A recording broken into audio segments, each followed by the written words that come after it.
जय श्री राम, राधे राधे। बंगाल में पहले चरण के चुनाव हो गया है, जिसमें 78% आदमी वहाँ वोटिंग किए हैं और जो दूसरा चरण का चुनाव है 29 अप्रैल का है और जो उसका नतीजा आने वाला है वो 4 मई को आने वाला है।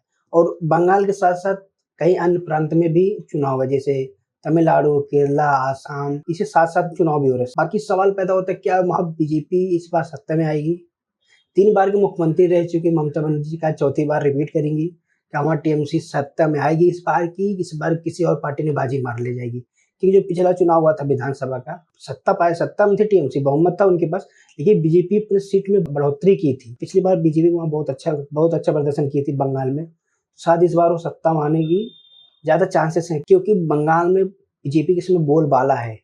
वहाँ बीजेपी का बोलबाला है, वहाँ बीजेपी सत्ता में आ सकती है। बीजेपी के टॉप लीडर हैं, सब इस बंगाल में है। बंगाल में वहाँ का चुनाव प्रचार कर रहे हैं योगी आदित्यनाथ, मनोज तिवारी, मोदी जी, अमित शाह, गृह मंत्री, जितने हैं सब बंगाल में ही से हैं। प्रेजेंट टाइम सब बंगाल में, वहाँ बंगाल में चुनाव प्रचार कर रहे हैं। बीजेपी एक साइड है, बाकी जितने पार्टियां हैं सब गठबंधन में है।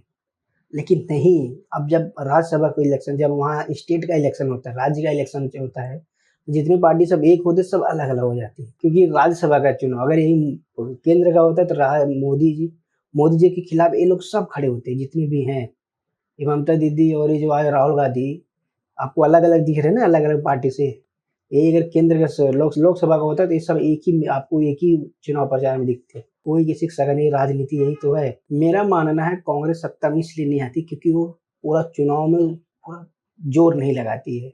क्योंकि उनका कहीं भी पूरा चुनाव उठा के देख लो, पूरा उनका चुनाव उठा के देख लो, आपको रैली कम करेंगे, कम मुद्दे पे कम बात करेंगे, या फिर वो कोई ऐसा मुद्दा पकड़ना चाहिए, उनको कोई ऐसा मुद्दा पकड़ना चाहिए जिसपे वो बीजेपी को टारगेट कर सके।